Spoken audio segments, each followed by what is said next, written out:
चादर बिछा दिहनी बलम जी मन पिघला दिहनी पलंग पर झुलुआ झुला दिहनी परियार बात बेटी अब फान के टूट जाए राजा जी टूट जाए राजा जी पलंग सागवान के टूट जाए राजा जी पलंग सागवान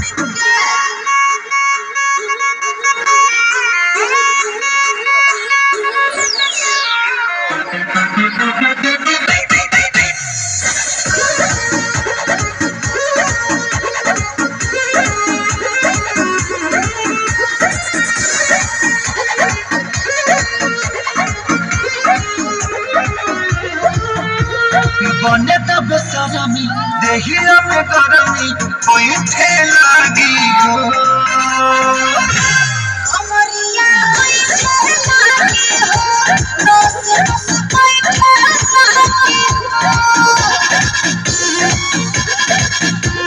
बने तब सजमी देहिया में गरमी कोई थे लागी हो कमरिया लागी हो रोज रोज कोई लागी हो बहाना न बनाओ सब